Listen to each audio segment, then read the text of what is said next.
tretja šalšijada v organizaciji lanskih zmagovalcev. Kako pa se je vse skupaj začelo? Začelo se je tako, da pred 2 letoma je bilo preveč paradižnikov, pa jih je bilo treba porabiti. In tako smo naredili eno tekmovanje, tako interno, skoraj v kuhanju šalše.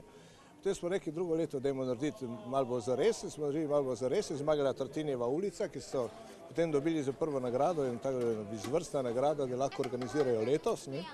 Letos so pripravili, mi smo samo odstopili prostor, ker je naš bolj raven kot njihov. In drugo leto v Ankarančani, po mojem, bo spet tukaj pri nas doma, ampak je fajn.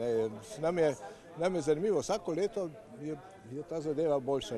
In tudi šalše so tako prav prefinjeno narejene, že nekatere sladke, nekatere pikantne, nekatere kisle, vse res vseh vrst. In padla je ideja, da bi naslednjič delali, ločili se potem iz kakšnih paradižnikov kdo dela. En iz rdečih, en iz pelatov, en iz rumenih, en iz tistih, pa da vidimo razlike potem. In ker mi v bistvu želimo pojesti na koncu pašto, naredimo v bistvu že na pol šuga, nekaj med šalšo in šugom.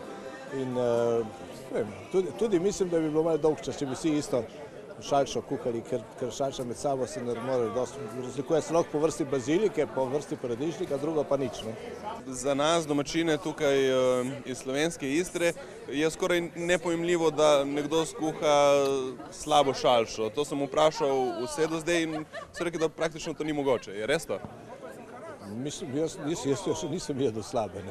Tudi tukaj še nismo jedli slabe, ker vsaka je drugačna. Ampak jaz bi znal kuhati slabo, jaz sem spostojna. Samo rojeno postojno. Ampak se ostane, veš, v krvi, v genih ostane. Ne, mislim, se da narediti verjetno tudi slabo šalšo. Prvi nauk je bil, ker nas je vse oštel Alberto, da se pašto ne sme pražiti preko začneš delati. Mislim, čebulo ne smeš pražiti preko začneš delati šalšo. Tukaj smo vsi po malem pražili, tako da smo dobili lekcijo, ne več tako.